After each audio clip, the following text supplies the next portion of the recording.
Bom dia a todos. Tudo bom, gente? Pois é, estamos aqui no portal MIE, agradecendo profundamente esse convite, né? Me sentindo extremamente lisonjeada por tudo isso, tá? Quero agradecer também a Rafaela Galego, fonoaudióloga, que tem mediado esse encontro, que penso que vai ser muito proveitoso para todos nós.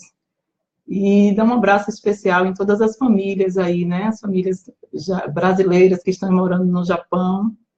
E vamos começar esse bate-papo sobre o que esperar do nosso filho com autismo para o futuro.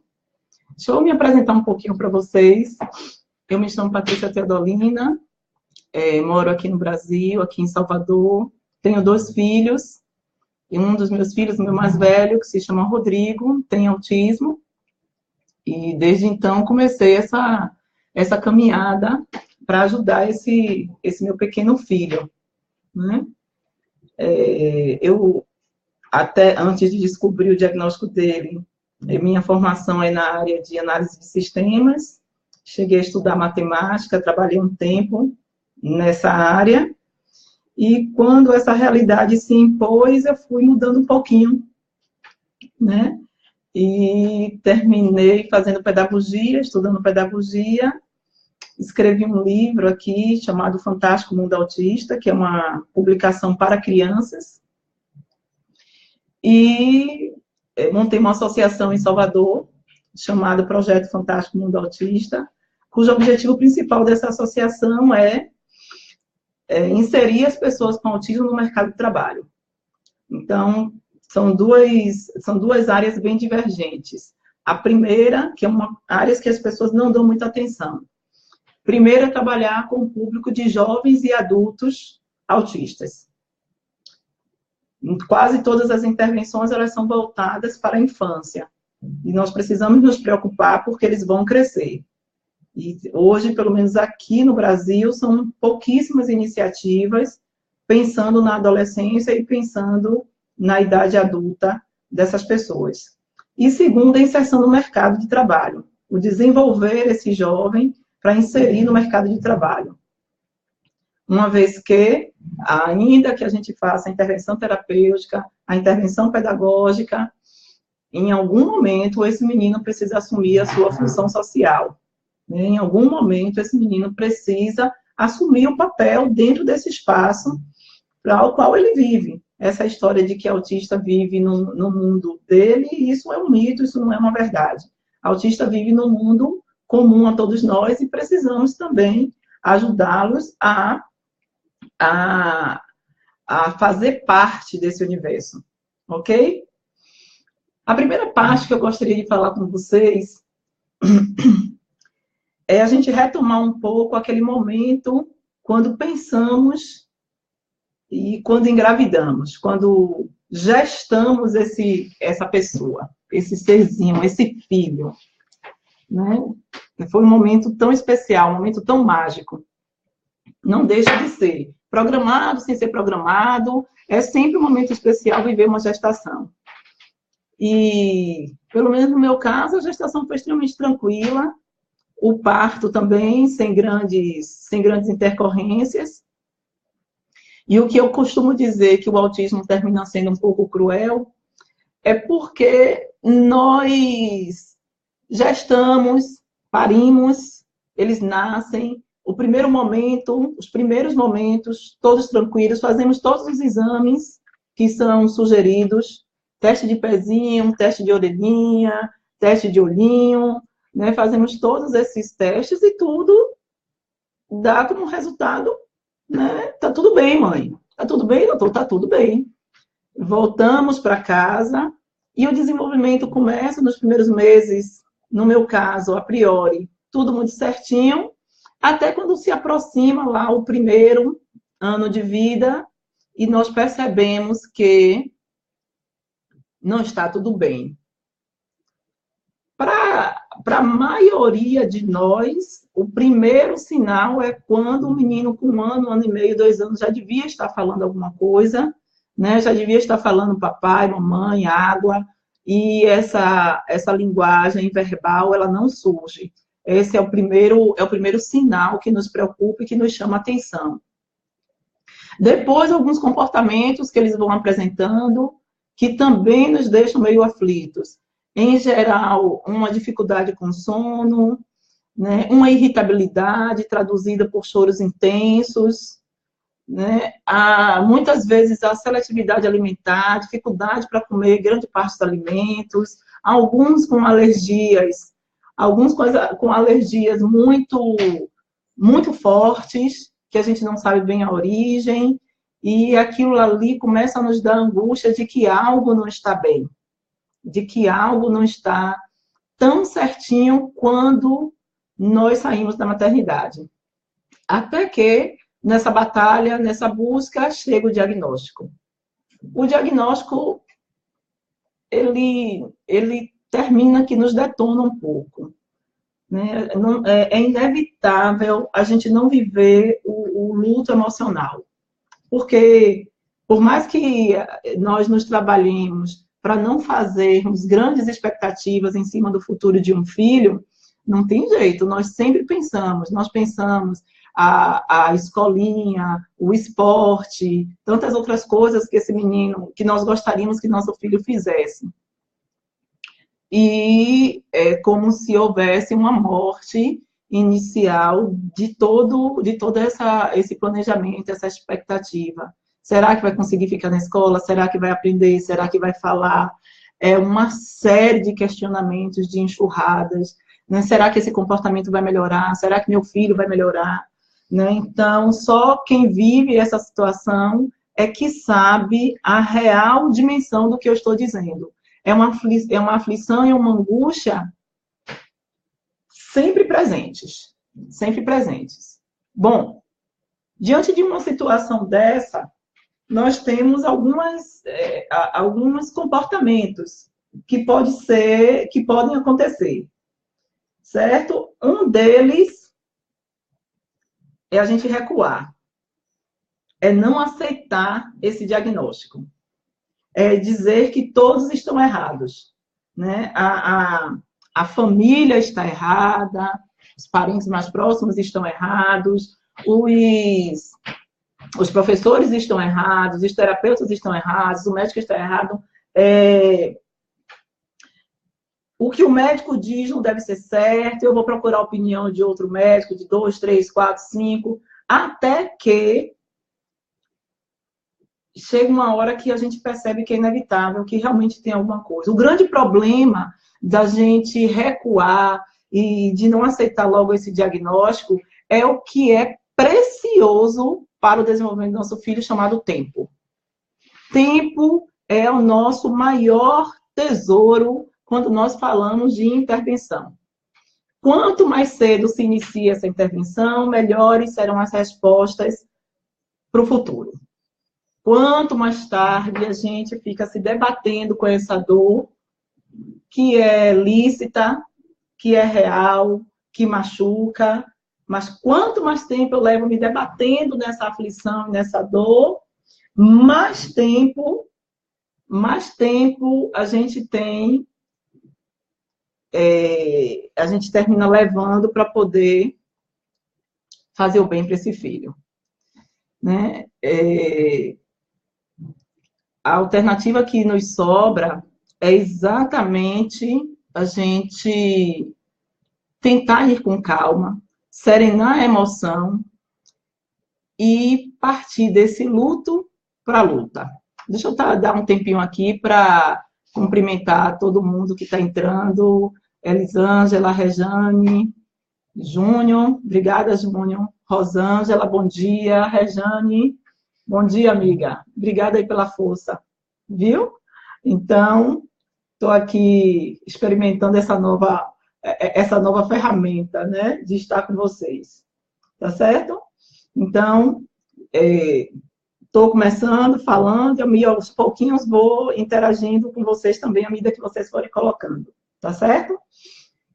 Deixa eu pedir logo uma coisa, né, antes da gente prosseguir. Não esqueçam de compartilhar, não. Oi, Kátia, bom dia. Né? Não esqueçam de compartilhar, não. Vamos compartilhando, chamando as pessoas para curtir o canal, que acho que o bate-papo da gente vai ser bem legal. Então, a segunda postura, que é muito comum a gente perceber nesse primeiro momento do diagnóstico, um abraço, Roxana, né? Alessandra também, bom dia. Então, a primeira postura é as pessoas recuarem, né? Não aceitarem esse diagnóstico, ter dificuldade para aceitar esse diagnóstico. A segunda postura termina sendo uma paralisação. Tem famílias que simplesmente elas paralisam, elas deixam e protelam tudo para o dia seguinte.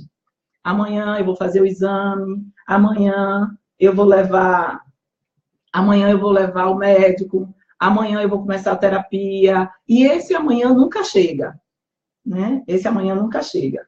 Então, é uma forma de se boicotar. Tá certo? Oi, Rejane, um oi para você também. Beijo.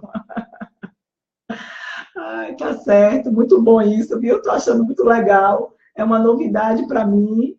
E tô aqui, ó. Ok. Deixa eu falar de novo, estou me pedindo aqui para falar de novo sobre o tema que a gente está conversando. Nós estamos falando sobre o que esperar para o futuro do nosso filho que tem autismo. Tá certo? Esse é o tema que a gente está conversando.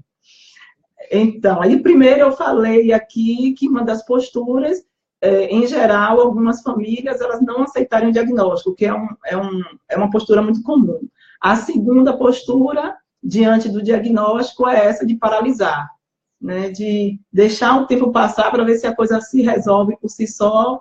E, infelizmente, o que eu posso dizer a vocês, após 10 anos lidando com autismo, é que a situação não vai se resolver por si só, tá? A situação precisa de intervenção. E as primeiras pessoas a fazer essa intervenção vai ser, sim, a família. Tanto você negar o diagnóstico, quanto você paralisar diante dele, todas essas maneiras são formas de boicote, tá? Isso é uma forma de boicote. O melhor mesmo, por mais que exija da gente, e vai exigir uma releitura, né, um mergulho, uma interiorização, a gente repensar os nossos valores, os nossos posicionamentos sociais, os nossos posicionamentos diante da vida, lidar com os olhares, lidar com os preconceitos, lidar com que tudo que vai ser tão novo para a gente, mas a melhor forma é você encarar o problema. É você olhar para ele de frente, é você dizer assim, bom, se a vida trouxe essa responsabilidade para mim, eu vou assumir e atuar diante daquilo que eu tenho condição de fazer. Né? É claro, gente, que é um aprendizado. Não tem fórmulas prontas. Não tem como ninguém chegar hoje e dizer, ó, faça assim, faça assim, faça assado, que você vai encontrar uma resposta. É muito difícil porque o espectro autista, ele já é uma variação muito grande, né? Dentro dele, a gente tem um universo de possibilidades. Portanto, aquelas ações que foram válidas para um menino, não necessariamente vão ser válidas para outro. Nós temos, assim, algumas ações pontuais, as intervenções terapêuticas, as intervenções pedagógicas, né? Todas essas intervenções, elas vão ajudar, elas vão dar resultado, com certeza. Mas cada filho, cada jovem é uma particularidade, tá? Então, não tem como a gente dizer assim, ó, siga aqui esse plano, e esse plano aqui vai dar certo. A gente tem alguns modelos, algumas ideias, algumas práticas que têm tido sucesso, mas não podemos deixar de considerar as particularidades. Dentro desses planos, entre você se portar negando, você se portar recuando, paralisando e agindo, não precisa de muito, né, de muito tutano, como a gente costuma dizer, para saber que tomando ação é a melhor forma. Eu costumo dizer que gerenciar os processos que estão na mão dos outros é muito complicado. Se a vida me deu esse desafio, é com este desafio que eu vou ter que aprender. Quem tem que gerenciar isso sou eu.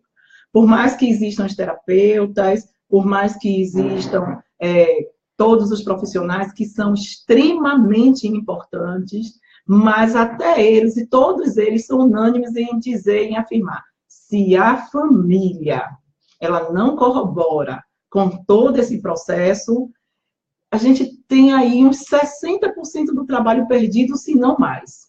Então, famílias, nós precisamos sim vencer esse luto e partir para a luta. Oi, Neide, bom dia, Alice, bom dia.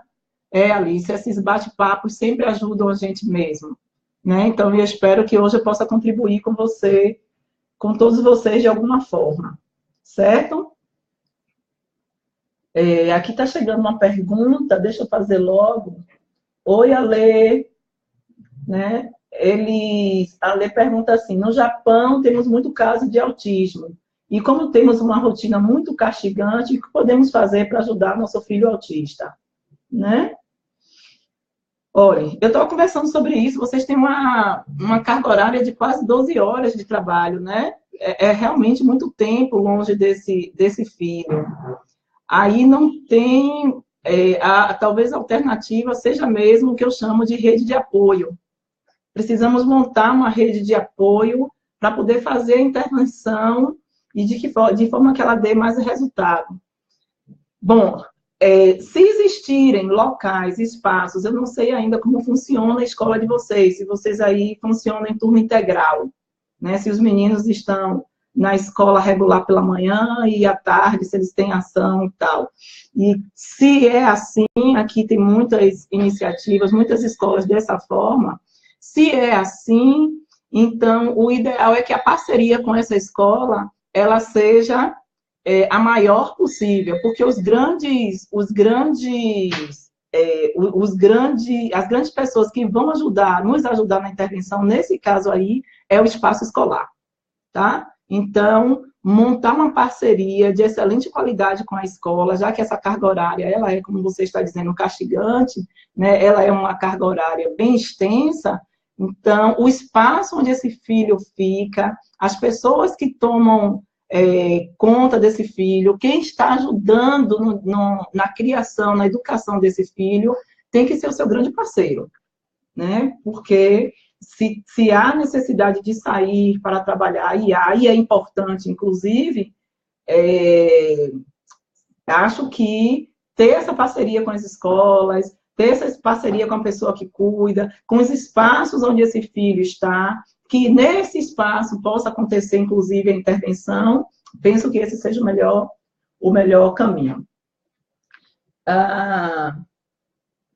Ok, Alice.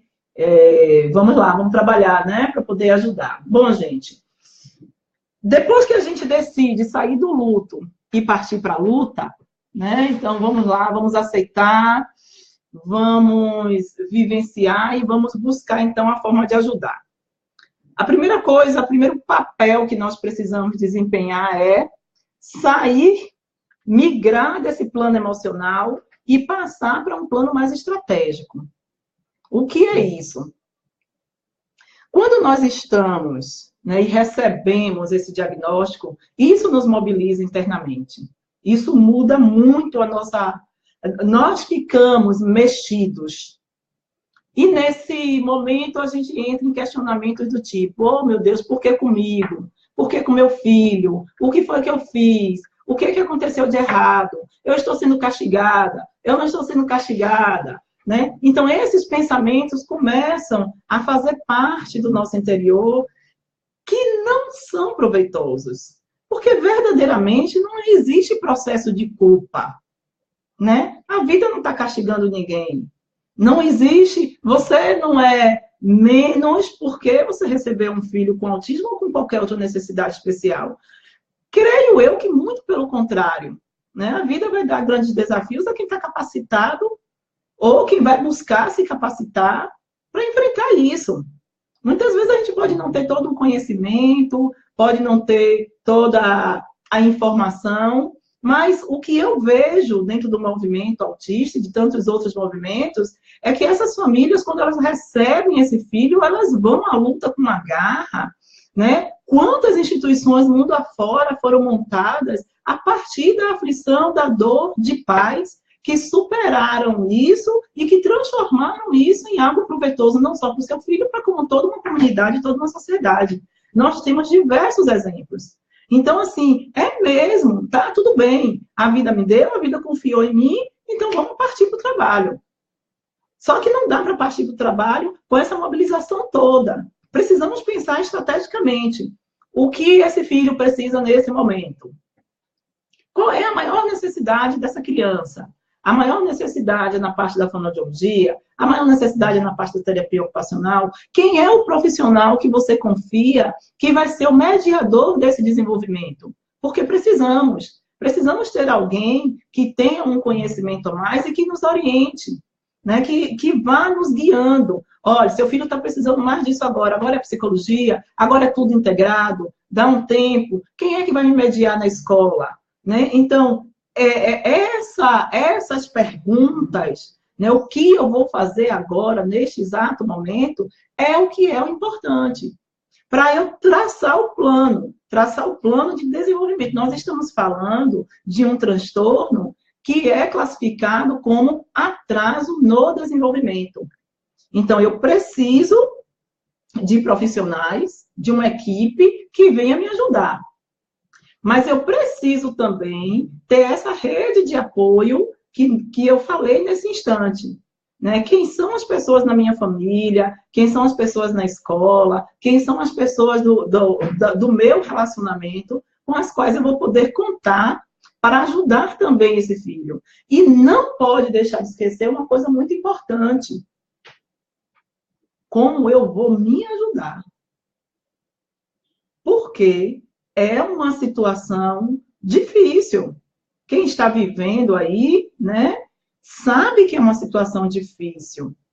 Então, eu preciso estar bem para mediar todo esse processo. Eu preciso cuidar de mim. Cada mãe, cada pai, cada familiar, né, que entrou nessa seara, que foi convidada pela vida a entrar nessa seara e que vai ajudar esse filho, é condição sine qua non. Você precisa estar bem. Então, você precisa cuidar do seu corpo, precisa cuidar da sua mente, precisa cuidar dessa alimentação, precisa ter coisas que lhe façam bem diante de tudo isso, porque já que nós vamos ser a comeira desse edifício, já que nós vamos ter que estar bem para lidar com todos esses desafios que estão por vir, o mínimo que eu posso fazer é cuidar de mim. Não é só cuidar do nosso filho, é cuidar de mim também. O cuidador precisa ser cuidado. Oi, Alice. Alice fala assim, gente, eu moro no Japão e decidi não trabalhar para ficar mais tempo com ele. E decidimos, depois de muitas barreiras, colocar na escola especial. E não arrependo, pois teve muita evolução. É isso, Alice, cada um fazendo as suas escolhas, né, tomando as suas decisões conforme a situação que cada um vive. Né? Se aquilo ali está trazendo desenvolvimento para o seu filho, né, está trazendo um acolhimento para vocês, para a família de vocês, então a estratégia está ótima. Porque a estratégia principal é essa. Vamos caminhar para que a família tenha uma saúde. Né? Esse filho precisa ter saúde do ponto de vista físico, do ponto de vista mental, do ponto de vista social, os seus pais também, a família toda. Então, se a decisão que você tomou está trazendo esse benefício, ó, ela está certa. Continua no seu caminho. Ok? Bom, então, assim, eu vou migrar do plano estratégico, do plano emocional para o plano estratégico, pensar o que vou fazer, como vou fazer, quando vou fazer. quem são os profissionais que vão me orientar, que vão me guiar nisso, aprender a me cuidar mais, né, a mim trabalhar para aceitar as 200 e tantas mil dificuldades e desafios que vão aparecer no caminho, né, lidar com perdas, com frustrações, porque nós vamos lidar com isso aí por muito tempo, né, cada investimento que nós fazemos, pensando no desenvolvimento dele, vem recheado, sim, de perdas, de decepções, de frustrações, e vai ser a persistência que vai lhe dar a garantia do sucesso, né? No início, nós temos uma criança que precisa de muita ajuda, e quem tem que ter essa firmeza, né, para seguir somos nós, né? Então, para isso, para eu conseguir seguir diante de tantas frustrações, de tantas perdas, eu preciso cuidar de mim, ok?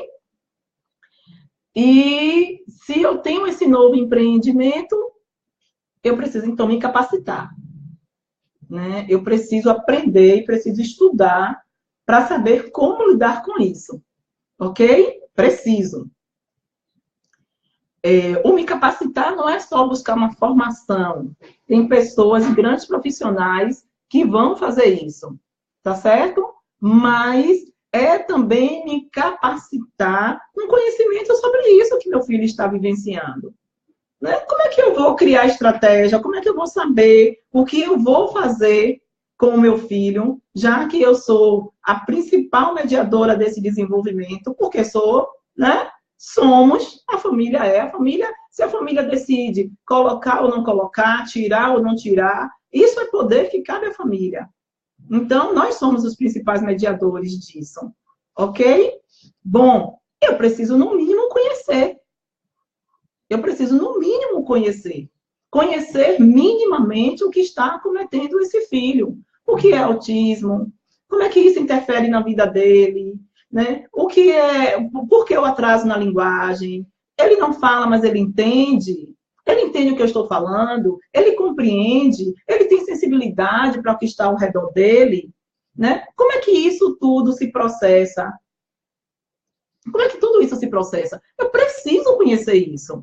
Como é que eu vou fazer a intervenção? E como é que eu vou ajudá-lo se eu não sei nada do universo dessa criança? Às vezes eu vou brigar, vou exigir alguma coisa dele, que não é questão dele querer ou ele não querer. É uma questão de condição. Né? Eu não posso pedir a esse filho o que ele não tem para dar.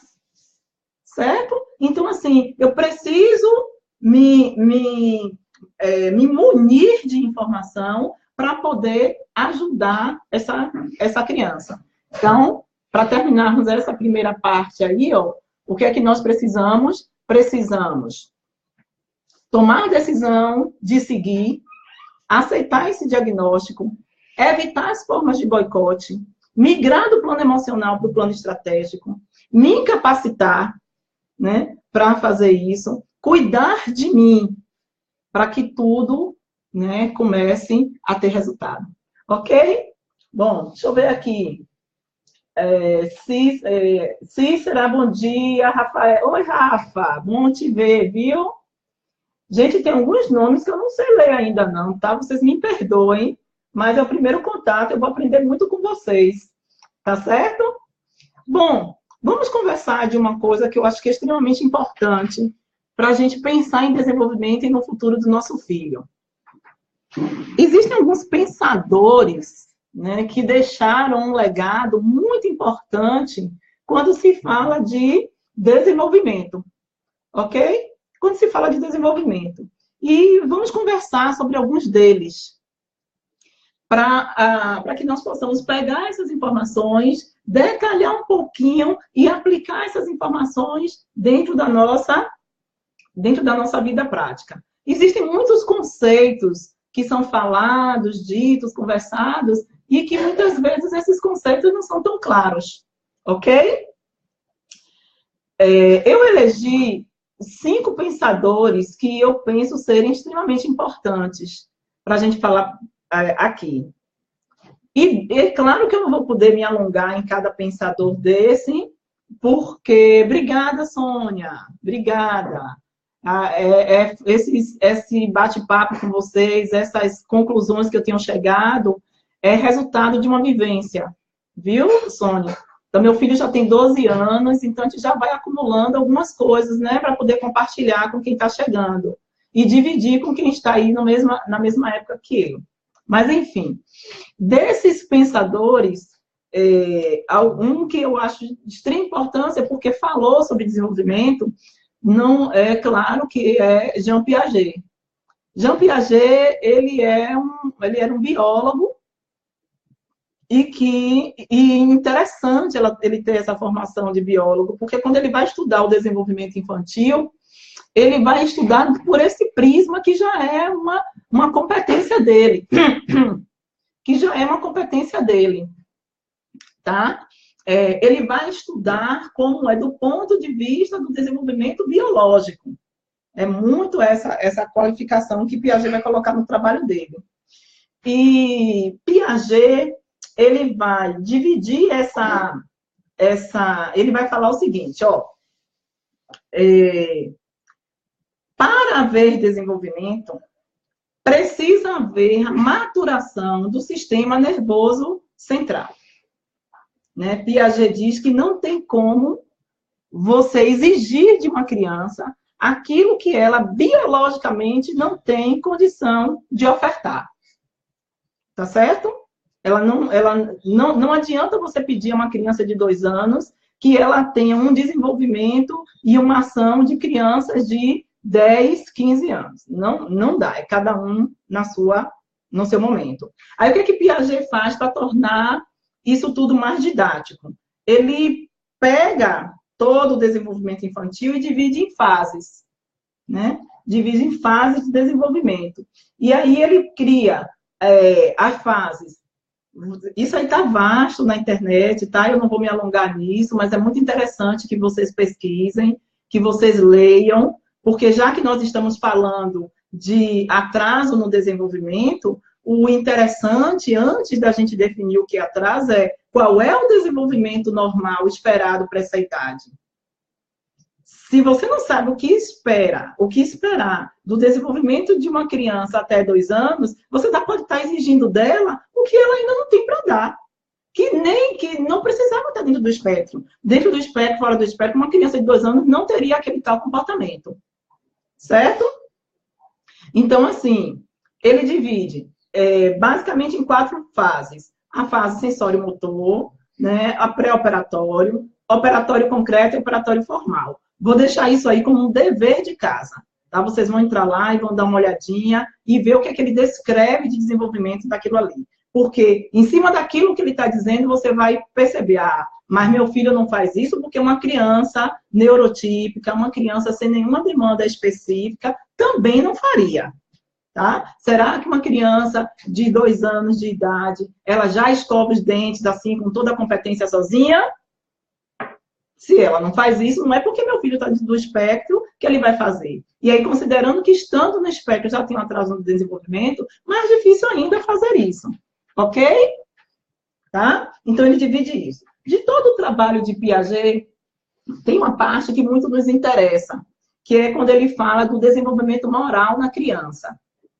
Ele vai trazer essa abordagem. Então, Piaget diz assim, quando ele fala de desenvolvimento moral, esse moral que Piaget está trazendo, ele está trazendo do seguinte lugar.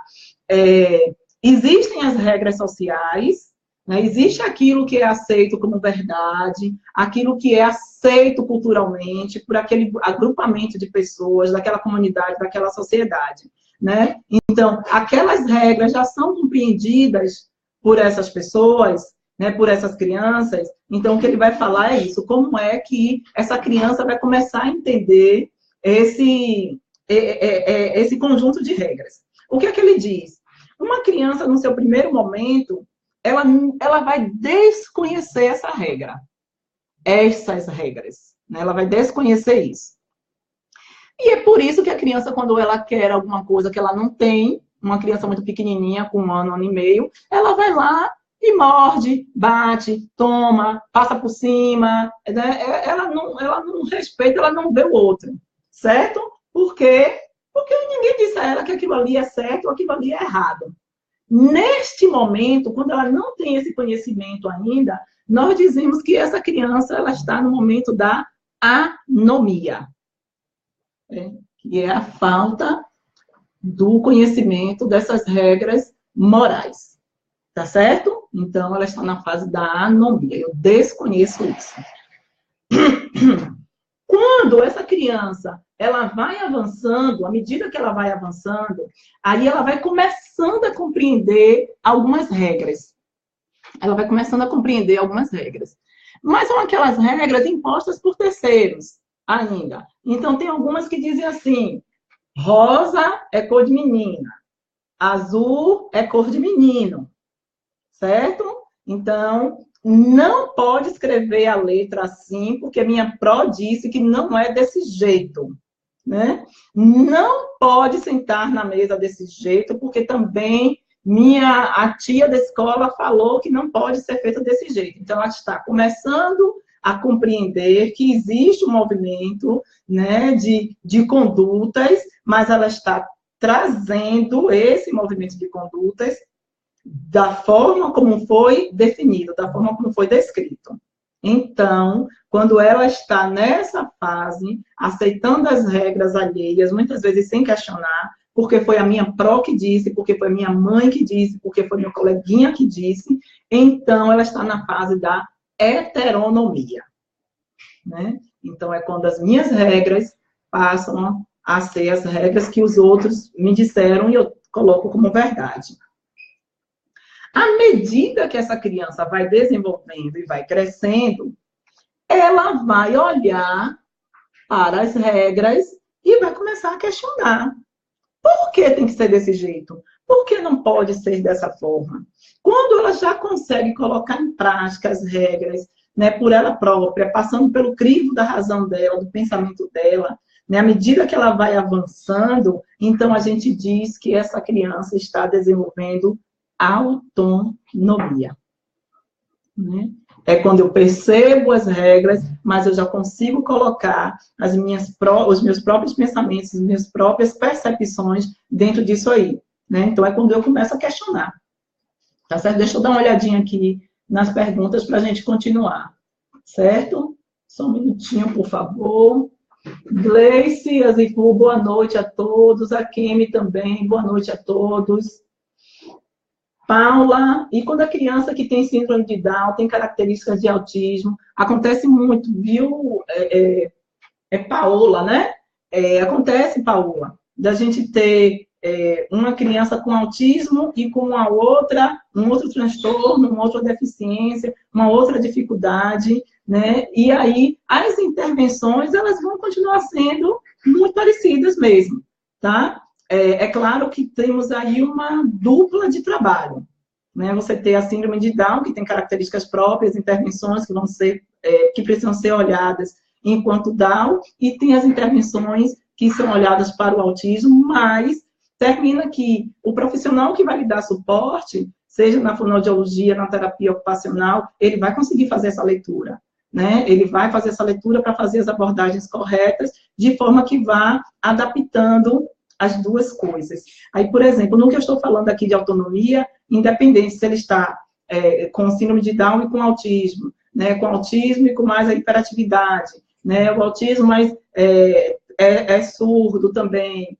né? Então, a autonomia ela vai servir para todos. Nosso trabalho de desenvolver isso vai acontecer.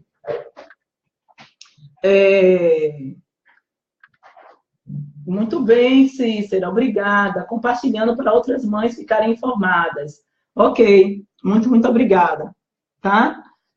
Então, quando a gente fala de desenvolver autonomia, nós estamos falando de desenvolver a consciência daquilo que é certo, daquilo que não é, dentro daquele contexto social. E isso é uma aquisição muito importante para toda e qualquer criança e, óbvio, para as nossas também. E as nossas têm alguns dificultadores, né, para chegar a essa aquisição. Por quê? Porque algumas de nossas crianças têm a dificuldade do filtro social. né? Eu costumo dizer, vocês já conversaram aí um pouquinho com uma fonoaudióloga chamada Juliana Rocha, que eu gosto muito, Ju, um abraço para você.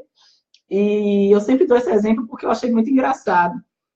A Juliana, uma vez, ela pintou o cabelo de vermelho e foi do trabalho com os meninos. E quando chegou lá, um dos jovens olhou para ela e disse: Meu Deus, seu cabelo está horrível, né?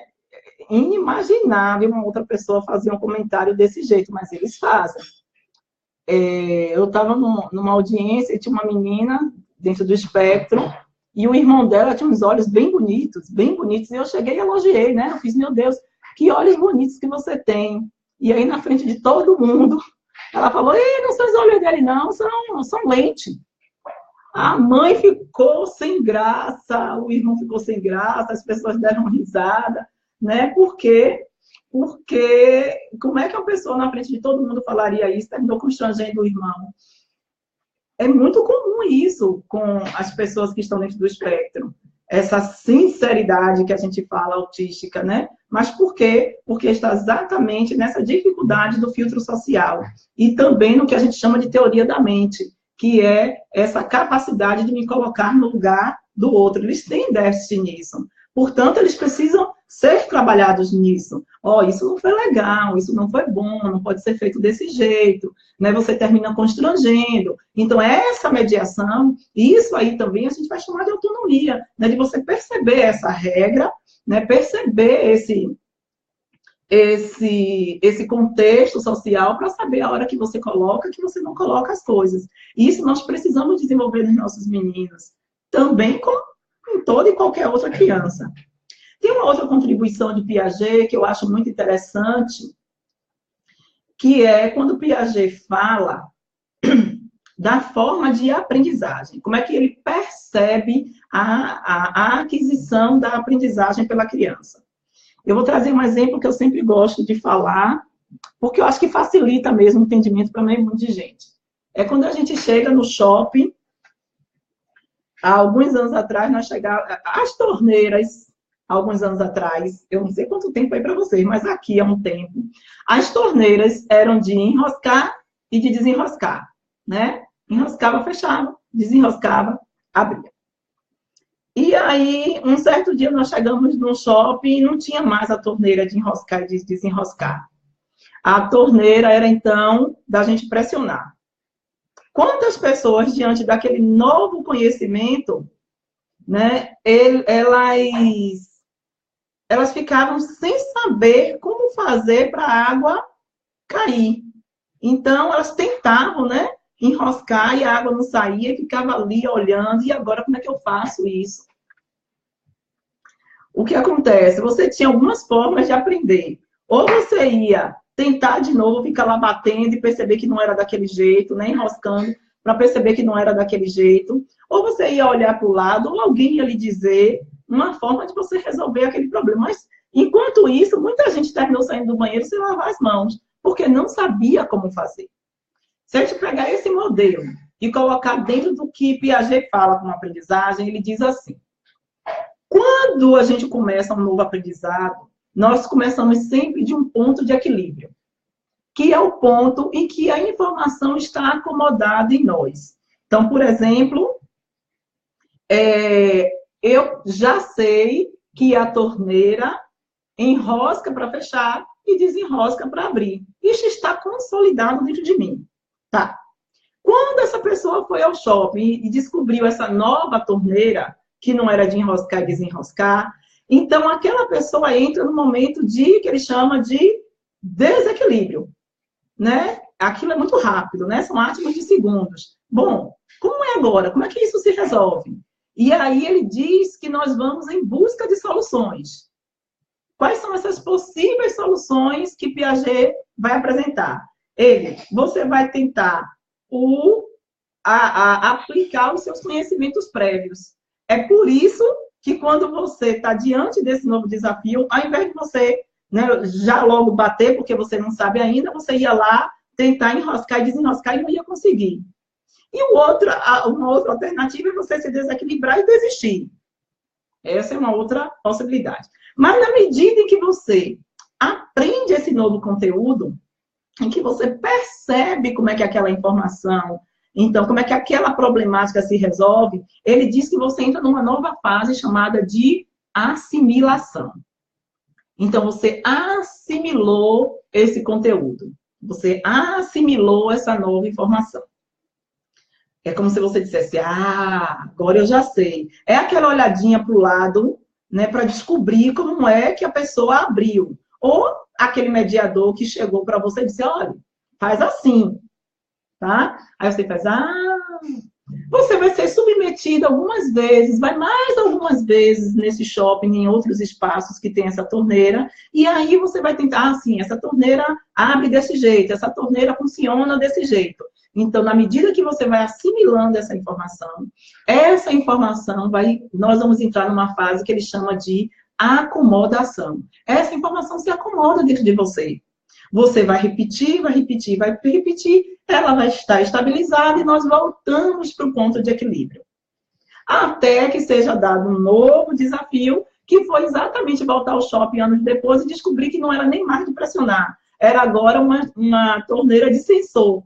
E a gente não sabia que tinha que ficar passando a mão, não tinha mais tampa, nem para a gente enroscar, nem desenroscar, não tinha mais a tampa para bater, não tinha mais nada, e ficou aquela torneira lá sem a gente saber. E nós reiniciamos todo o processo, né? Vamos tentar aplicar os conhecimentos que a gente já tinha, se vai ter a mediação, ou a gente vai desistir ou não. Depois a gente vai assimilar a nova forma de aprender, acomodar essa nova forma de aprender e voltar para o ponto de equilíbrio. Por que é que eu considero isso tão importante no desenvolvimento dos nossos filhos? É para dizer a vocês que todo novo conhecimento, ele é precedido de uma desorganização. Toda vez que nós vamos aprender um novo conteúdo, nós vamos sim desequilibrar. É diferente daquela birra, daquele desequilíbrio que a criança às vezes entra porque está angustiada com alguma situação, alguma coisa que está provocando dor, por exemplo. As questões de desorganização sensorial é uma questão muito comum que pode levar a nossa criança a um desequilíbrio, a um desgaste. Eu não estou falando disso. Eu estou falando de uma situação que é gerada porque eu estou diante de um desafio. Então, excluir os desafios da vida de nossos filhos não é uma boa estratégia, porque são exatamente os desafios que vão proporcionar o crescimento, que vão proporcionar o desenvolvimento. Ok? Então, se eu tenho uma criança que ela está querendo subir no sofá, está dentro de uma situação que é segura, eu estou ali percebendo todo o ambiente. Ora, se eu pego essa criança e coloco em cima do sofá diretamente, eu perdi a oportunidade de deixá-la desafiar-se. E qual é a grande vantagem de você permitir que essa criança seja desafiada? Isso é trabalho direto na autoestima.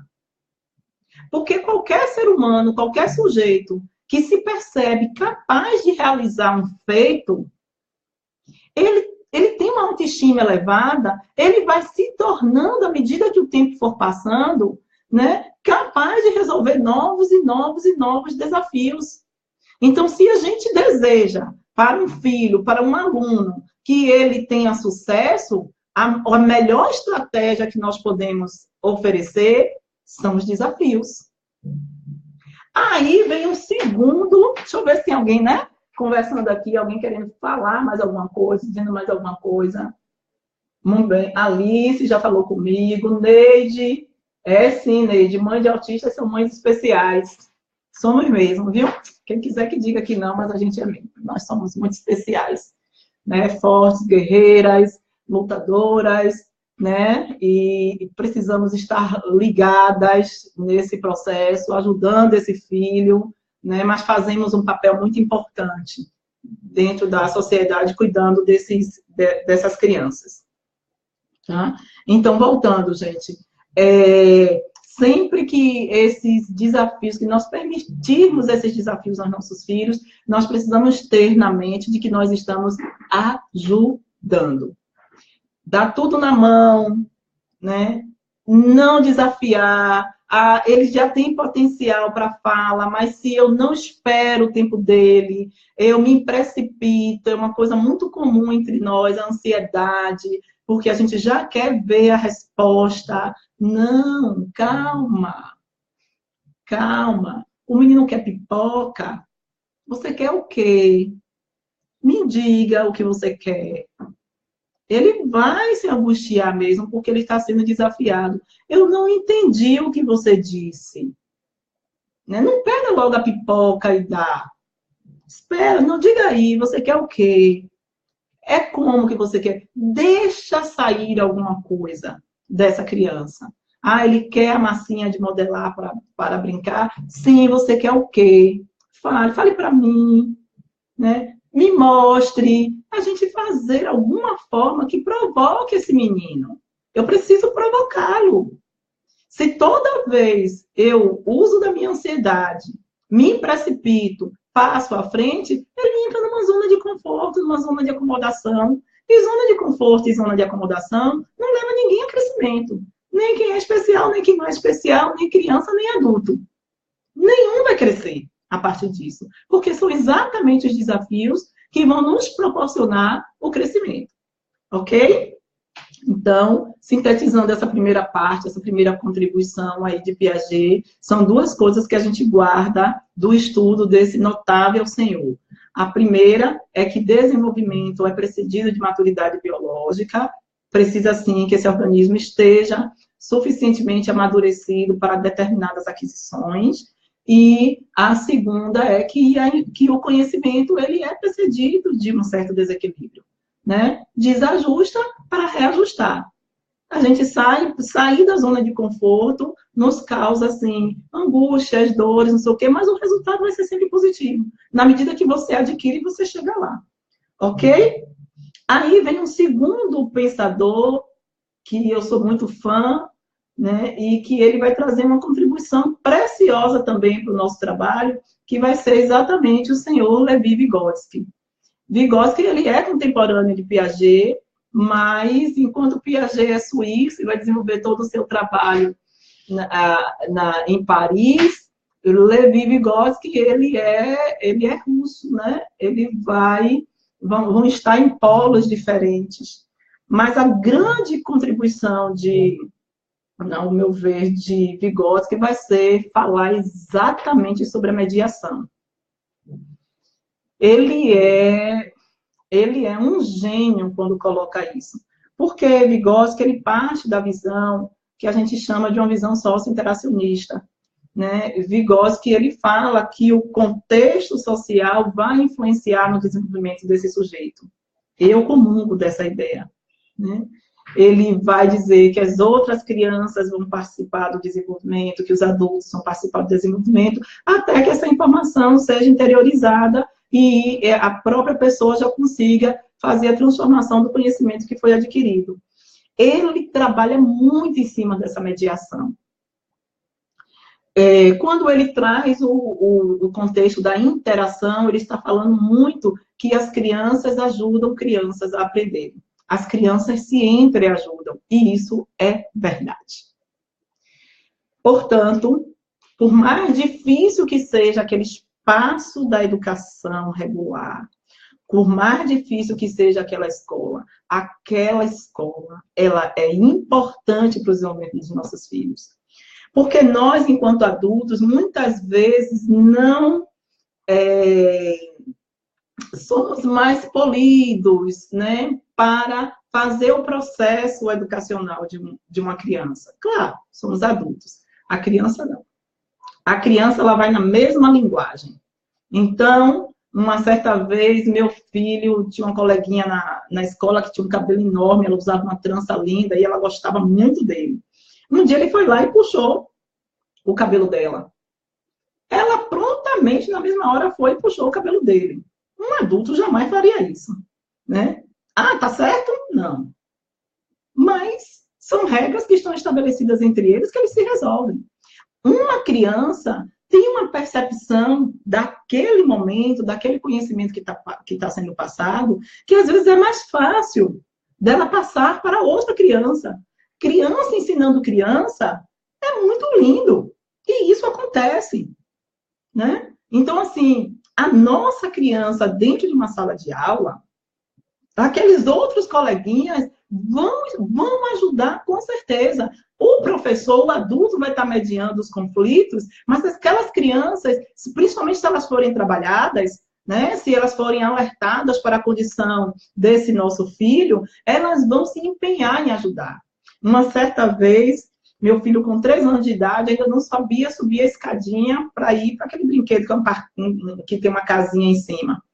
E ali até hoje eu tenho uma foto que é uma criança pegando uma perna dele, botando no degrau, a outra colocando no outro degrau, a outra empurrando ele pelas costas, né, para que ele conseguisse subir. E ele com um sorriso daqui a aqui. Eu jamais poderia fazer algo daquele tipo.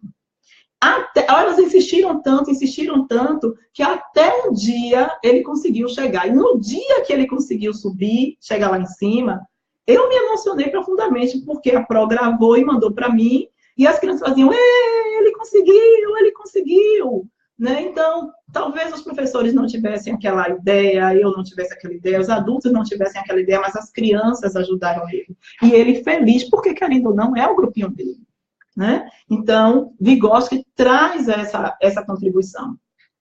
Até quando ele vem, né? Até que essa criança, esse meu filho, foi incentivado por esses coleguinhas, e chegou uma hora que ele internalizou aquele conhecimento, que é quando eu pego o conhecimento e eu mesmo já dou conta dele, e passou a subir, né, a partir daquele dia, passou a subir no brinquedo sozinho, tá? Então, a principal contribuição de Levi Vygotsky para nosso pequeno espaço de bate-papo aqui agora, vai ser exatamente a importância da mediação. Mas vem um sujeito que vai ser descendente de Vygotsky, que eu penso que nós precisamos conversar mais um pouquinho sobre ele, chamado Reuven Forsyth. Se escreve Reuven. Deixa eu ver se tem uma pergunta, senão eu vou conversando aqui e vou esquecendo de interagir com vocês, né? Ô, Ale, obrigada, viu? A Ale está falando aqui, que aula, hein? Muito obrigada. Obrigada a vocês por estarem aí compartilhando desse momento. Bom, vamos voltar.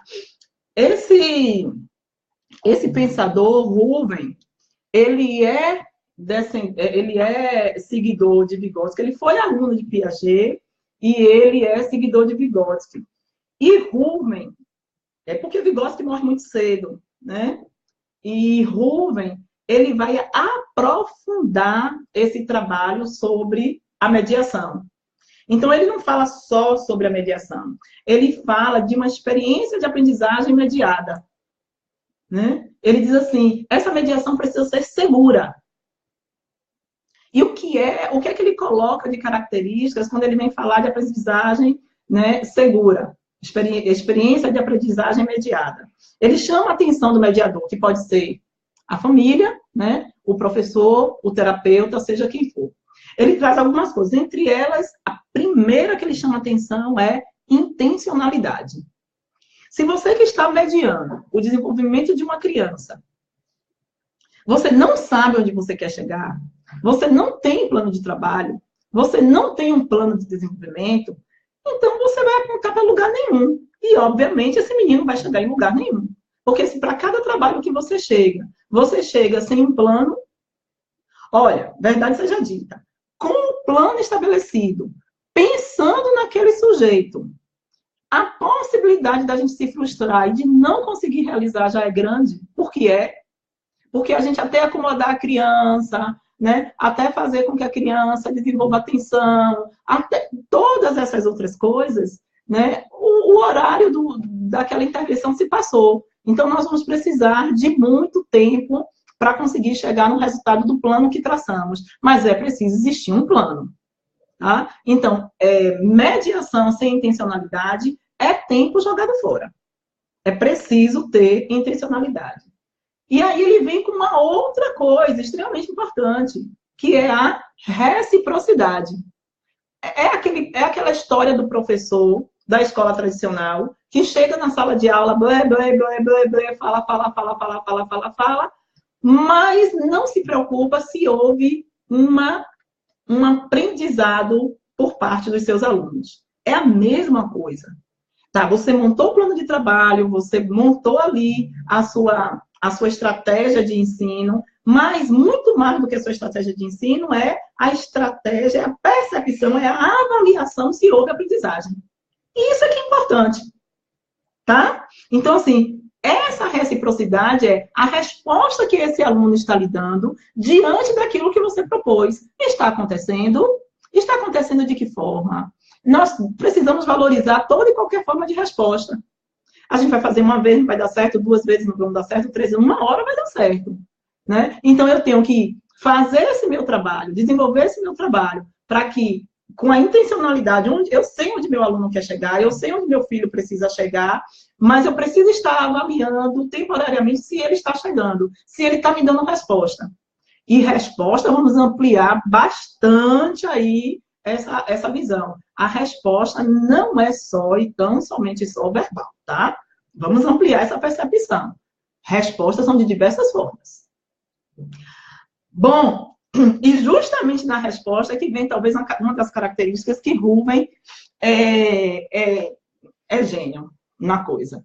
É quando ele fala da transcendência. Como é que eu garanto a aprendizagem de um aluno não verbal? Como é que eu sei que ele aprendeu? Eu não sei, ele não fala. Gente, falar é apenas uma das formas. Então, tá. Você está ensinando as cores. E você está trabalhando lá as cores vermelho, amarelo e azul. Ótimo. São essas coisas que você trabalhou. Trabalhou com massinha, trabalhou com cones, né? Trabalhou com fichas, explorou esse conteúdo de diversas formas. Como é que eu vou saber que ele aprendeu? Quando ele começar a exercitar a transcendência. Como é que ele exercita a transcendência? Chega em casa, pede a família para abrir a gavetinha de roupa e dizer: fulaninho, pega a sua camisa vermelha. Se ele lá conseguir pegar a camisa vermelha corretamente, e você testar isso em vários outros momentos, o copo vermelho, a camisa vermelha, né, o sapato vermelho, né, e ele conseguir, então, ele transcendeu esse conhecimento. Ele saiu daquele espaço da sala de aula, aquele espaço onde foi ensinado, e já está trazendo esse conteúdo para a vida comum dele. Se um aluno faz, um filho faz a transcendência, é porque a aprendizagem foi consolidada. Ok? É porque a aprendizagem foi consolidada. Então, esse é um item que Rubem traz e que nós precisamos estar atentos. Isso é real. Ok, minha gente. Rubem, deixa eu ver aqui se mais alguém está falando. Oi, Juliana. Oi, Fátima. Tudo bem? Deixa eu ver aqui mais. Tudo muito lindo aqui, né? Todo mundo participando. Gente, podem entrar, podem perguntar, certo? Que eu vou respondendo aqui à medida que a coisa for acontecendo. Ok? Ótimo. Bom, quando ele fala também, tem uma coisa que Rubem fala que é muito interessante, que é uma outra prática que nós precisamos desenvolver, principalmente quem está na área de educação ou na área terapêutica como um todo. Ele fala dos planos de trabalhos individualizados. Isso é extremamente importante. Ele, quando criou o trabalho dele, o legal de Rubem é que Rubem teve um neto com síndrome de Down. Olha aquilo que eu falei no início, né? Famílias envolvidas, pessoas que têm alguém na sua família com determinada condição, elas terminam se esmerando na proposta desse trabalho. Aí ele cria o que a gente chama de plano de enriquecimento de inteligência. Né? Na verdade, ele desenvolve alguns instrumentos, ele desenvolve 14 instrumentos, e esses instrumentos é que ele vai variando com esses meninos, porque Rubem trabalhou com meninos autistas, ele trabalhou com crianças com síndrome de Down, ele trabalhou com crianças que saíram dos campos de concentração nazistas, né? Então, esse foi o público, crianças que viveram uma restrição social alimentar muito grande, crianças que viveram a fome de verdade. Então, pessoas que estavam já limitadas, né? por alguma condição externa ou alguma condição de saúde. Então, esse foi o público que Rubem trabalhou, portanto, falou com muita propriedade. E aí, né, ele cria os planos de enriquecimento de trabalho, que, no final das contas, é o nosso plano de trabalho individualizado. Nós precisamos desse plano de trabalho individualizado, principalmente dentro do autismo, porque cada criança vai se configurar de um jeito. Ok, minha gente? Ok? Bom, vem um outro pensador que também gosto muito, que vai trazer algumas contribuições para a gente desenvolver essas estratégias de desenvolvimento. E esse outro pensador vai ser um cara que eu gosto muito, que é chamado de Donald Winnicott, né? As pessoas falam dessas formas. Um dos conceitos dele que nós precisamos trazer novamente para a discussão é o que ele chama de mãe suficientemente boa.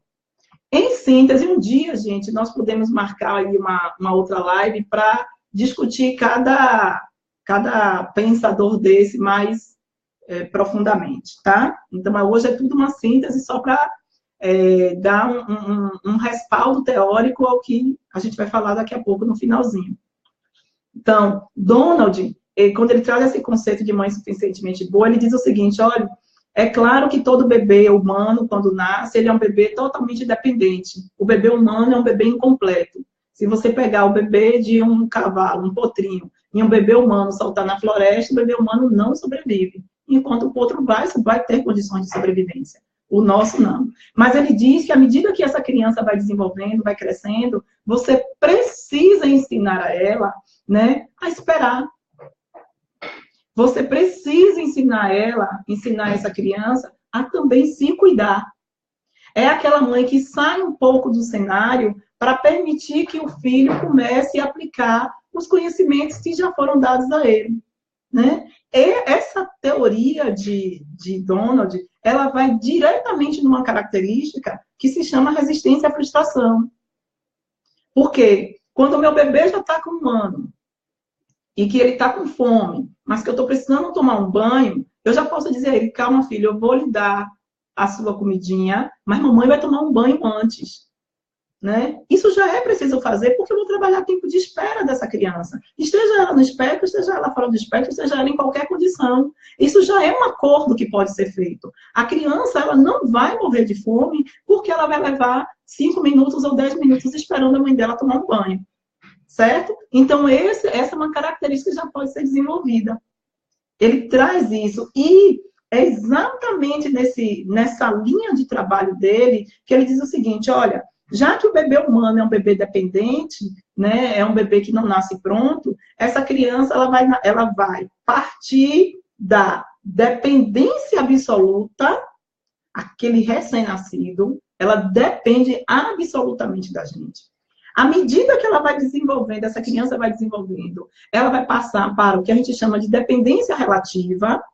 Então, você já pode ensinar a vestir a roupinha, né? A calcinha, a cuequinha, a se enxugar do jeito que ela consegue, a começar o movimento de escovar os dentes, né? Então, a fazer o xixizinho, a fazer o cocôzinho no lugar certo. Então, esses são trabalhos que a gente vai fazer para a criança chegar numa dependência relativa, até que o trabalho seja feito para que ela chegue na independência. Então, são coisas diferentes. Aquilo que eu falei de autonomia, né? Quando Piaget trabalha lá, anomia, heteronomia e autonomia. E o que o Winnicott ele vai trabalhar de dependência absoluta, dependência relativa e independência. Como eu posso pensar no desenvolvimento, no futuro, numa inserção no mercado de trabalho, né, no trabalho como autônomo, se esse filho não foi estimulado a vida inteira diante da independência? Se tudo eu faço por seu filho. Se eu já tive, por exemplo, na associação, mães que meninos, homens com 28, 27 anos, e as mães ainda dão banho. Como é que isso vai acontecer? Certo? Então, não é possível. Aí a principal contribuição dele para o nosso estudo aqui rapidinho vai ser exatamente isso. Eu consegui trabalhar a resistência à frustração, porque nossos filhos vão viver muito isso, como nós vivemos também, e principalmente o desenvolvimento da independência. Ok? Deixa eu ver aqui mais, se alguém mais está falando comigo, para a gente passar. Juliana, Fátima entrou, já falei. Família Linda entrou. Olha a família Linda, que nome lindo. Né? Obrigada a todos vocês aí, gente, por prestigiar esse trabalho. Deixa eu ver aqui. Quem foi que falou? Alice me falou aqui que ela tem um filho, 14 anos, e já começou a falar do futuro. Trabalho, pois faltam mais 3 anos do colegial aqui. Depois, a maioria já vai sendo encaminhada para algum serviço. Isso me preocupa. A chegada da adolescência, essa transição da adolescência para a idade adulta, é algo que nos preocupa e que termina sendo o tema do que nós estamos trabalhando aqui. Vamos tentar, então, sintetizar. Estou trabalhando a autonomia, estou fazendo as intervenções, estou preocupada e atenta à mediação segura desse filho, à mediação segura desse aluno, desse paciente, né? Estou atenta ao desenvolvimento da independência dele, ou seja, eu estou preparando esta criatura, este sujeito, para seguir na vida comum.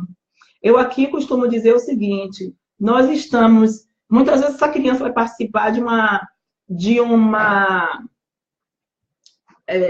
escola especial, por exemplo, né? E essas escolas especiais vão fazer todo o trabalho de desenvolvimento cognitivo daquela criança, muito válido, importante. Mas aqui no Brasil eu vejo uma deficiência. Faz isso, mas não certifica o menino. Né? Não certifica. Esse menino não tem a certificação de Fundamental 1, aqui conforme a nossa educação brasileira, né? Que a criança aqui entra na educação infantil, depois Fundamental 1, Fundamental 2, e vai para o nível médio, e depois, concluindo o nível médio, pode ou não ir para o nível superior, e fazer curso técnico, enfim. Mas para alcançar esse nível superior, ele precisa passar e ter as outras certificações. Aí você fica dentro de uma instituição anos a fio e não consegue certificação nenhuma. Como é que depois você quer que a gente inclua esse menino numa empresa, se esse menino não foi certificado de nada, embora foi feita a aquisição do conhecimento? Hein? Então, nós precisamos nos preocupar que eles tenham as certificações corretas, se ele está adquirindo isso, né? Se ele está adquirindo conhecimento, ele tem que ser submetido conforme a legislação de cada lugar, né? E que ele seja submetido às avaliações e consiga as suas certificações, porque isso já vai facilitar o trabalho mais lá no futuro, tá? Uma coisa que defendo muito, não é só processo. Nós passamos muito tempo fazendo intervenção. Qual é o produto? Qual é o resultado dessas intervenções? Onde é que nós vamos chegar? Onde é que esse jovem tem que chegar? Lembra da história da intencionalidade? A intencionalidade, ela precisa ser geral. Então, se ele começou lá na educação infantil, ele está fazendo as aquisições, nós precisamos levá-lo a ter as certificações corretas para ele estar habilitado lá na frente. Ok? Desses pensadores, tem mais um que é a minha paixão, assim, né? Gosto muito, o Howard Gardner. Ele é um psicólogo americano e escreve, na década de 80, uma teoria chamada Teoria das Inteligências Múltiplas. Isso foi, para mim, um verdadeiro achado. Né? Foi quando o meu universo começou a ampliar em termos de futuro do meu filho. Porque até então, quando se falava de desenvolvimento cognitivo e o conceito de inteligência, que é um conceito cultural, é um conceito temporal, o que se considera como inteligente em um lugar pode não ser o mesmo em outro lugar, o que se considera como inteligente numa época pode não ser na outra época, né? Então, inteligência é um conceito muito relativo. E o que ele vai colocar é o seguinte, ó, nós não temos apenas um tipo de inteligência, ou 2 tipos de inteligências, como era considerado há um tempo atrás. Ainda hoje, tem muitos lugares que consideram. Quais são as inteligências que são consideradas maciçamente? A inteligência lógica matemática e a inteligência linguística. Então, a pessoa que é boa, né, nas ciências exatas, nas matemáticas, nas físicas, nas químicas, são tidas como pessoas muito inteligentes. Né? E as pessoas que têm uma facilidade também em escrever, em falar, também são tidas como pessoas inteligentes. Que são duas formas de inteligência, mas não são as únicas. Isso, para nós que estamos militando dentro da área da inclusão, isso é extremamente importante. Porque um jovem que tem facilidade em lidar com o corpo, com o esporte, também é uma forma de inteligência. A inteligência do movimento, a inteligência sinestésica. E nós temos grandes gênios do esporte aí que falam sobre isso. Pelé, por exemplo, é um gênio disso. Foi um gênio, é um gênio dessa área. Certo? Nós temos pessoas que têm muitas habilidades com a visão espacial, grandes arquitetos, né? Nós tivemos aqui o privilégio de ter como brasileiro Oscar Niemeyer. Era um gênio da visão espacial, ele tinha a inteligência espacial. Nós temos a inteligência musical. Nossos meninos têm grande parte deles com uma sensibilidade aguçadíssima para a música. Né? Essa um tipo de inteligência. Ok? Nós temos a inteligência interpessoal e intrapessoal. Isso também é uma forma de inteligência. Howard Gardner, ele elenca 7 tipos de inteligência. Poxa, quando isso vem, quando eu me dei conta dessa informação, eu disse assim, ai, que alívio. Porque se de repente o meu filho, ele não seguir pela educação formal, tá? Ele pode seguir por outros caminhos. Porque existem muitas formas de a gente se colocar na sociedade e conseguir esse espaço social e conseguir a transformação para mim e para o conjunto de pessoas que estão ao meu redor, que em síntese isso é inteligência. Meu filho é um exímio nada super bem e adora cozinha. Ele cozinha muito bem.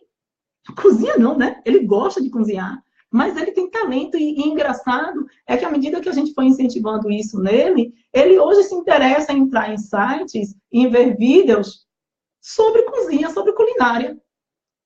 Bom, se meu filho não se alfabetizar, né, não conseguir todo o rendimento para ele dentro da escola regular, nós já temos outros viés de atuação. O que é que eu quero dizer com isso? É que é mais importante eu desenvolver algumas características nesse filho que dê a ele a capacidade de desenvolver a sua função social do que me preocupar tão e somente tão em ele ter a conclusão de um nível superior. Nós estamos falando de algo muito mais amplo. Eu posso, amanhã ou depois, montar um pequeno negócio que seja com comida e ele está ali trabalhando. Ainda que ele seja não verbal, mas ele sabe fazer. Né? E daí ele conseguir gerar renda para si e, quiçá, para os outros. E ele ter uma função social, que é o mais importante de tudo. Porque, no final das contas, quando uma criança neurotípica ela entra na educação infantil e vai seguindo todo o seu desenvolvimento, vai para uma universidade, faz um curso superior, no final das contas, ela também está em busca da sua função social. Se o nosso não pode seguir esse caminho, ele pode seguir outro caminho. Ok? Ok. O que características são essas que nós precisamos estar atentos, né? Para que nossos filhos desenvolvam. Gente, estou adorando aqui, viu? Todo mundo falando, todo mundo colocando e tal. No que for passando, eu vou respondendo sim para vocês. Tá certo? Deixa eu ver aqui. Cristiane. Deixa eu pegar aqui a de Cristiane. Deu uma paradinha aqui. Meu filho tem 9 anos, ainda não fala. Deixa eu ver aqui, só um minutinho, por favor. Ok. Espera aí, Cristiane, deixa eu carregar mais um pouquinho aqui, que demorou. Aqui, achei. Oi, Cristiane Troiane, meu filho tem 9 anos, ainda não fala, mas tem muitas ecolalias. Tento ensinar ele, mas não tenho resultado. Olha, Cristiane, meu filho tem 12 anos e é não verbal. Até então, tá? Também tem algumas vocalizações, e o que eu tenho para dizer a você é o seguinte: isso não resume tudo, todas as potencialidades do seu filho. Se a linguagem verbal não surgir, vamos tentar outros caminhos, tá? A linguagem aumentativa, né? Ela é importante para dar condição a ele de se comunicar além da linguagem verbal, né? Nós precisamos pensar em outros instrumentos dele estabelecer a comunicação com as pessoas e observar as potencialidades do seu filho para que ele se desenvolva naquilo que ele gosta e que ele tenha aptidão. Isso é o mais importante. Se ele vai falar, se ele não vai falar, não centra tudo nesse único foco, não, porque ele termina sendo limitante. Nossos filhos têm muito mais para ofertar, né, do que a simples condição de falar ou de não falar. Se ele não falar, nós vamos buscar estratégias para que ele estabeleça a comunicação. Ele não falando, ainda assim, ele tem muitas potencialidades. Esse precisa ser o nosso foco. E aí, quando eu falo para vocês de desenvolver as características, né, algumas características dos nossos filhos, para que eles se tornem aptos a estarem dentro dessa sociedade. Tipo, atenção. Atenção é uma característica que nós precisamos aprender a desenvolver, todos que estão envolvidos com eles, né? Porque vai ser através da atenção que nós vamos proporcionar a aprendizagem. Então, aquele menino que está na escola, que ainda não senta, que corre para lá, que não ouve, né? Que não troca com você, que não tem atenção compartilhada, esse é um item que precisa ser trabalhado e é possível ser trabalhado, ok? Flexibilidade, que é uma das dificuldades dos nossos meninos. Em geral, eles são rígidos e bastante presos à rotina. Fiz um vídeo até no meu canal, Patrícia Teodolina, depois vocês olham, com a fonoaudióloga Juliana Rocha, em que nós conversamos um pouco sobre isso, tá? Sobre essa dificuldade deles saírem da rotina, porque muitas vezes exige planejamento, né? Exige uma série de questões que para eles é bem difícil, mas a flexibilidade precisa ser trabalhada. Então, por exemplo, toda segunda tem a natação, mas naquela segunda a piscina teve um problema, não pode ter a natação. Nós precisamos trabalhar isso, porque quando eles são muito pequenos, terminam tendo birras, né? Por conta disso. Iniciação. Iniciação é outra dificuldade dos nossos meninos que nós precisamos trabalhar. Aquela decisão de começar alguma coisa. Né, de iniciar. Em geral, eles ficam esperando um comando. A água está ali, ele pode pegar a água, ele está com sede, mas ele espera que alguém pergunte: você quer água? Para então ele iniciar alguma coisa. Iniciar uma conversa, iniciar uma relação. É difícil para ele, sim, mas é daí que nós começamos. Esse item precisa ser trabalhado, tá? Vamos lembrar que memória já é um forte dos nossos meninos. Eles são muito bons de memória, mas não basta a gente jogar o conteúdo na memória. Nós precisamos jogar o conteúdo na memória e depois retirar, ir lá buscar, acessar esse conteúdo da memória. Né? Não adianta, eles são bons de jogar, mas e como é que eu acesso isso de volta? Como é que eu recupero na hora que eu preciso? Isso é importante. Ok? Planejamento. Nossos meninos têm muita dificuldade com isso, gente. Isso é muitas vezes a dificuldade da fala, vem do planejamento, né? A dificuldade de iniciar uma atividade vem do planejamento. O planejamento é a minha construção mental para realizar uma ação. Muitas vezes realizar uma ação requer muitos passos. Por exemplo, rapidinho, para uma criança, para uma pessoa escovar os dentes, quantos passos ela precisa? Ir ao banheiro, pegar a escova de dente, abrir a pasta, colocar a pasta na escova, abrir a torneira, molhar a escova, fazer o movimento de escovar os dentes, né? Jogar, cuspir essa pasta, lavar a boca. Olha, um dia eu contei, são mais ou menos 18 passos. e eu preciso ter isso tudo muito ali estabelecido. Tá? É claro que na medida que eu for fazendo, isso vai ser interiorizado. Mas até eu aprender a fazer, são muitos passos. Isso requer planejamento, né? Então, para eles, é uma coisa difícil. Se você tira, por que ele vai terminar sendo vinculado à rotina dele? Porque se você tira alguma coisa do lugar, ele pronto, já me desorganizou. Eu já não sei mais como é que eu faço, tá? Então, trabalhar esse planejamento é algo que precisa para a gente ter as aquisições lá na frente. Né? Deixa eu ver mais alguma, se alguém mais aqui... Dinaci Maciel, um tema muito interessante, só que tem família... Só quem tem família entende. É verdade. Nós que estamos dentro da Seara entendemos particularmente melhor. Olga fala, meu neto é autista com grau severo e bem atrasadinho. Olha, Olga, eu tenho experiências que mesmo os nossos meninos com autismo mais severo, se a gente persiste, os resultados virão.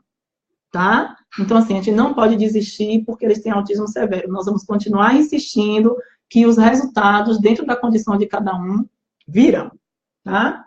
Bem, gente, para a gente concluir a conversa, depois que eu sintetizo tudo isso, né? Depois que eu falo para vocês de trabalhar autonomia, trabalhar independência, ter preocupação com o tipo de mediação que a gente vai fazer, se ligar que a aprendizagem é precedida da maturidade biológica, que os desafios são importantes, que o desafio vai tirar a gente da zona de conforto, mas que isso é importante, é isso que vai promover sinapses, que vai promover novas conexões entre neurônios e, portanto, novas aprendizagens, né? Que eu preciso trabalhar algumas funções dos nossos filhos, como atenção, memória, né, planejamento, iniciação, né, todas essas características. Olha quanta coisa a gente falou. Depois de tudo, sim, que a gente não pode esquecer que não existe só um único caminho para crescimento e desenvolvimento, que inteligência é um conceito cultural e um conceito temporal, portanto, nós precisamos ampliar esse entendimento de inteligência. Depois de todo esse acervo de informação, o que é que eu posso dizer? Onde é que nosso filho pode chegar no futuro? Onde ele quiser e onde ele puder.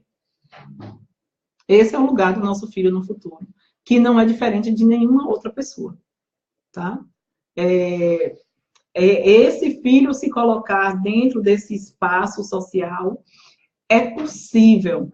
Aqui na associação, nós trabalhamos, hoje nós temos oficinas de culinária, oficinas de artesanato, né, de artes, temos o esporte, e eu recebo meninas não, né, homens, com 30 anos, que a priori não faria nada, e tem feito trabalhos belíssimos.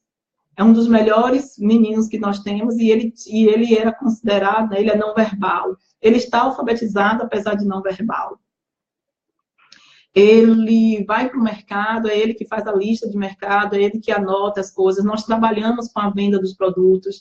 E quando vamos vender esses produtos, ele vai conosco também. E o resultado desse jovem tem sido impressionante. Hoje é um jovem que eu indicaria para trabalhar, porque ele tem uma série de características extremamente positivas que pode colocá-lo no mercado de trabalho, sem sombra de dúvida. Eu tenho um outro jovem que tem a dificuldade da fala, mas é verbal. Ele é excelente na cozinha, ele memoriza as receitas com muita facilidade e ele tem facilidade para executar essas receitas. Então, a família dele já está pensando em colocar um ponto perto da casa deles para vender algum produto e isso virar uma fonte de renda. Tem meninos que são exímios músicos, né? Exímios instrumentistas. E eles estão, e o nosso papel agora é habilitar essa potencialidade, é potencializar essa característica que ele traz. Então, assim, resumidamente, se eu fosse dizer a vocês, nós vamos trabalhar essas características básicas que eu falei aqui durante todo esse tempo, e a maior contribuição que nós vamos colocar é observe no que seu filho é bom. O que seu aluno tem de potencial? O que seu paciente apresenta como uma grande facilidade? Ele tem viés para quê? Ele tem viés para a música, ele tem viés para a dança, ele tem viés para a poesia, para a escrita, para o esporte, todo mundo tem. Então, nós estamos muito tensionados em só consertar, em pegar um menino e botar dentro da caixinha para que ele seja dentro do padrão social, né? Em fazer as intervenções que são importantes, fazer terapia, terapia, terapia, mas nós precisamos nos preocupar em o que é que ele tem de bom, porque todo ser humano nesse universo, ele se potencializa a partir das suas qualidades, a partir do que ele tem como talento. Então, o futuro do nosso filho está naquilo que é o talento dele. Aquilo que é o talento dele. Então, desenvolve essas características todas na escola, na família, nas terapias, todas. Observa qual é o talento, o que é que ele apresenta de bom e investe. Investe nisso também. Porque se você investe nisso, você vai perceber que ele vai eclodir. Vai aparecer um outro menino. Vai aparecer um outro menino. Então, minha mensagem final é que tem no meu livro, né, que eu escrevi. Acreditar, acreditar, acreditar. É isso que eles querem da gente. É com todas as dificuldades e dores que cada um de nós trazemos, que esse transtorno causa. Mas se você olha para esse filho, você começa a ampliar a sua percepção em relação a ele, gente, isso vai trazer um benefício para você e para ele que você não tem noção. Não importa se ele fala, se ele não fala. Não importa em que momento, em que faixa desse espectro esse menino está.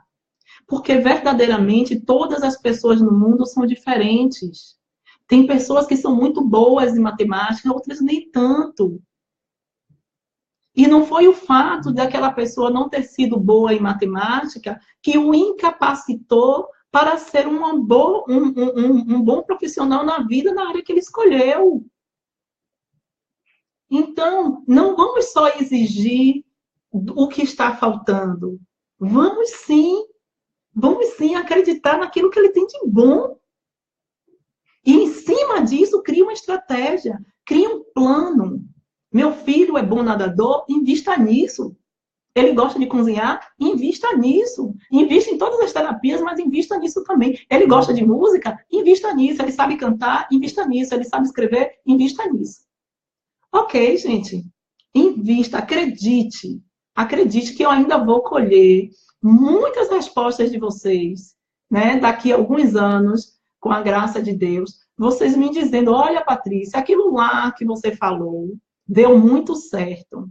Eu estou vendo hoje, gente, após muitas batalhas, após muitas lutas, eu estou vendo meu filho acomodando e eu estou descobrindo do que ele gosta e com isso ele também está se acalmando. Meu filho é não verbal, meu filho não tem autismo leve, meu filho não está alfabetizado.